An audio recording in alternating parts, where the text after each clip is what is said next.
सत श्री अकाल। पंजाब सरकार वालों कीते गए ऐलान तो बाद अज तो सूबे दे सरकारी दफ्तर सवेरे 7:30 बजे खुल गए हैं, जिस तहत समूह कर्मचारी अते अधिकारी सवेरे ही आपो अपने दफ्तरां विच पहुंच गए अते अपने रोजाना दे काम करन लगे। सरकारी दफ्तरां दा समा सवेरे 7:30 बजे तो दोपहर 2 बजे तक होवेगा। डिप्टी कमिश्नर सुरभि मलिक ने दस्सिया कि सरकार वालों यह फैसला लोक हित विच लिया गया है अते आम तौर ते लोग सवेरे जल्दी उठते हैं। अजिहे च अधिकारियों ते कर्मचारियों लई सवेरे 7:30 बजे दफ्तर आना मुश्किल नहीं है। आने वाले समय विच लोक हित विच होर फैसले लहे जाणगे। जिक्रयोग है कि पिछले दिनी मुख्यमंत्री भगवंत मान वालों इस संबंधी ऐलान किया गया सी।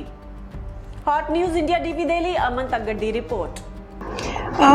ਅਸੀਂ ਸਰਕਾਰ ਦੀ ਜੋ ਹਿਦਾਇਤਾਂ ਹੈਗੀਆਂ ਐਂਡ ਮੌਸਮ ਨੂੰ ਦੇਖਦੇ ਹੋਏ ਐਂਡ ਕੰਜ਼ਰਵੇਸ਼ਨ ਦੀ ਸਪਿਰਿਟ ਨੂੰ ਦੇਖਦੇ ਹੋਏ ਅਸੀਂ ਬਿਲਕੁਲ ਉਹਨਾਂ ਦੇ ਪ੍ਰਤੀਕ ਬਣ ਕੇ ਨਾਲ ਖੜੇ ਹੈਗੇ ਹਾਂ। ਅਤੇ ਪਰਸਨਲੀ ਮੈਂ ਸਮਝਦੀ ਹਾਂ ਇੱਕ ਐਡੇਜ ਹੈ early to bed early to rise. ਸਵੇਰੇ ਸਵੇਰੇ ਜਦੋਂ ਅਸੀਂ ਤੜਕੇ ਉੱਠ ਕੇ ਕੰਮ 'ਤੇ ਆਉਂਦੇ ਹਾਂ ਅਤੇ ਮੈਂ ਸਮਝਦੀ ਹਾਂ ਕਿ ਸਵੇਰ ਦਾ ਟਾਈਮ ਸਾਡੇ ਵਾਸਤੇ ਸਭ ਤੋਂ ਵੱਧ ਪ੍ਰੋਡਕਟਿਵ ਟਾਈਮ ਹੁੰਦਾ ਹੈ ਮੈਂਟਲੀ ਆਲਸੋ। ਸੋ ਇੱਕ ਬਹੁਤ ਹੀ ਨਵੇਕਲਾ ਉਪਰਾਲਾ ਹੈਗਾ ਐਂਡ ਅਸੀਂ ਸਾਰੇ ਦਫ਼ਤਰ ਵੱਲੋਂ ਸਟਾਫ ਵੱਲੋਂ ਅਸੀਂ ਕਾਫੀ ਐਕਸਾਈਟਿਡ ਹੈ ਟੂ ਸੀ ਕਿ ਸਾਡੀ ਪ੍ਰੋਡਕਟਿਵਿਟੀ ਨੂੰ ਕਿਵੇਂ ਚਾਰ ਚੰਦ ਲਾਉਂਦਾ ਹੈ ਇਹ ਉਪਰਾਲਾ। ਅਤੇ ਵੀ ਵਿਲ ਇਨਸ਼ੋਰ ਕਿ ਸਾਰੇ ਇਸ ਨੂੰ ਫੋਲੋ ਵੀ ਕਰਨ ਐਂਡ ਇਹ ਸਕਸੈਸਫੁਲ ਰਹੇ।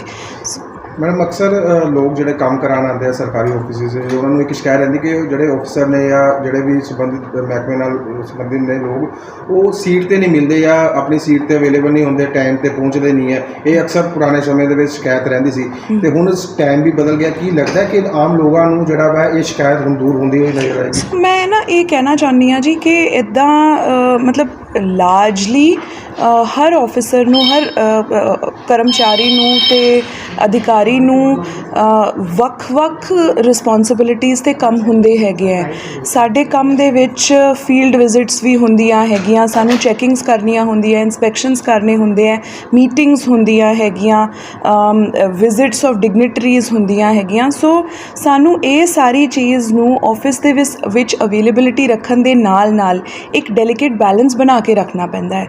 ਹੁਣ ਅਸੀਂ ਇਸ ਚੀਜ਼ ਨੂੰ ਵੀ ਮੰਨਦੇ ਹੈਗੇ ਆ ਕਿ ਟਾਈਮ ਹੁਣ ਜਲਦੀ ਸਵੇਰੇ ਹੋ ਗਿਆ ਹੈ ਅਤੇ ਲੋਕਾਂ ਨੂੰ ਵੀ ਆਪਣੇ ਕੰਮਕਾਜ ਨੂੰ ਜਾਣਾ ਹੁੰਦਾ ਹੈ। ਸ਼ਾਇਦ ਉਹਨਾਂ ਨੂੰ ਵੀ ਸੌਖਾ ਰਹੇ ਕਿ ਸਵੇਰੇ ਸਵੇਰੇ ਆ ਕੇ ਉਹ ਅਫਸਰਾਂ ਨੂੰ ਮਿਲ ਕੇ ਆਪਣੇ ਕੰਮ ਦੱਸ ਕੇ ਫਿਰ ਆਪਣੇ ਵੀ ਕੰਮਾਂ ਨੂੰ ਜਾ ਸਕਣ।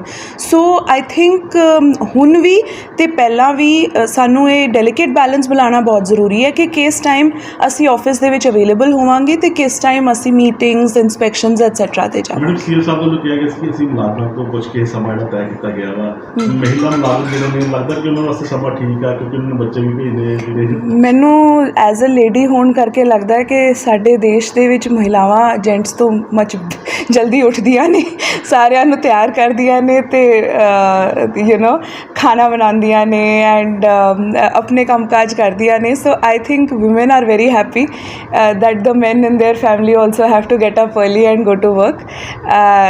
ਆਈ ਥਿੰਕ ਦੇਖੋ ਜਲਦੀ ਉੱਠਣਾ ਇੱਕ ਸਾਡੇ ਦੇਸ਼ ਦੀ ਰੀਤ ਹੈ, ਪਰੰਪਰਾ ਹੈ। ਇਸ ਨੂੰ ਅਸੀਂ ਪੂਰੀ ਤਰ੍ਹਾਂ ਰਿਸਪੈਕਟ ਕਰਦੇ ਹਾਂ ਐਂਡ ਮੈਂ ਸਮਝਦੀ ਹਾਂ ਕਿ ਸਾਰੇ ਮਿਲ ਕੇ ਹੁਣ ਦੇਖੋ ਗਰਮੀ ਦੇ ਟਾਈਮ 'ਤੇ 7:30 ਵਜੇ is hardly early morning. It is early morning is 5 AM in the morning। so we are more than comfortable। ਸਾਨੂੰ ਕੋਈ ਇਸ ਦੇ ਵਿੱਚ ਕੋਈ ਦਿੱਕत नहीं। लास्ट क्वेश्चन है, आज पहला दिन है और सभी ऑफिसर पहुंचे हुए हैं, आगे भी ये रूटीन रहेगी या आगे जाकर ब्रेकआउट? नहीं, बिल्कुल मेरी तरफ से होगा जी। We will try to ensure कि every person is in office by 7:30। Government directions दी फुल कंप्लायंस ਜਿਹੜੀ ਹੈਗੀ ਹੈ ਅਸੀਂ ਇੰਸ਼ੋਰ ਕਰਾਂਗੇ। In fact we are just examining. ਅਸੀਂ EMPLOYEES ਨੂੰ ਪੁੱਛਾਂਗੇ if they want to come half an hour before and do some exercise some kind of activity because ਅਸੀਂ ਗੁੱਡ ਹੈਲਥ ਨੂੰ ਵੀ ਪ੍ਰਮੋਟ ਕਰਨਾ ਚਾਹੁੰਦੇ ਹਾਂ।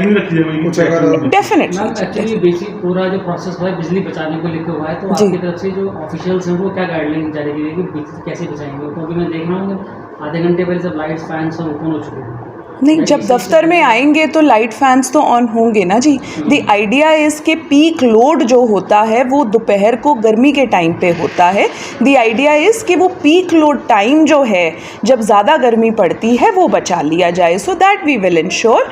बट ऑल्सो क्योंकि I am also an environmentalist, ਤੇ ਅਸੀਂ ਦਫ਼ਤਰ ਦੇ ਵਿੱਚ ਮੈਂ ਪਰਸਨਲੀ ਬਹੁਤ ਚੈਕਿੰਗ ਰੱਖਦੀ ਹੈਗੀ ਆ ਕਿ ਵੈਸੇ ਨਾ ਔਨ ਰਹਿ ਜਾਣ। ਮਤਲਬ ਜੇਕਰ ਕੋਈ EMPLOYEE ਆ, ਮੈਂ ਵੀ ਕਿਤੇ ਚੈਕਿੰਗ ਤੇ 2 ਘੰਟੇ ਵਾਸਤੇ ਜਾਂਦੀ ਆ, ਆਈ ਇਨਸ਼ੋਰ ਕਿ ਮੇਰੇ ਵੀ ਰਿਟਾਇਰਿੰਗ ਰੂਮ ਦਾ ਕੋਈ AC, ਕੋਈ ਪੱਖਾ, ਕੋਈ ਲਾਈਟ ਔਨ ਨਾ ਰਹਿ ਜਾਏ, ਮੈਂ ਆਪ ਆਫ ਕਰਕੇ ਜਾਂਦੀ ਆ। ਸੋ ਉਵੇਂ ਹੀ ਮਤਲਬ ਇਹ ਛੋਟੇ ਜਿਹੜੇ ਉਪਰਾਲੇ ਹੁੰਦੇ ਆ ਪਰਸਨਲੀ, ਉਹਦੇ ਨਾਲ ਫਰਕ ਪੈਂਦਾ ਹੈ। ਤੇ EMPLOYEES are all aware of this and they will comply with directions.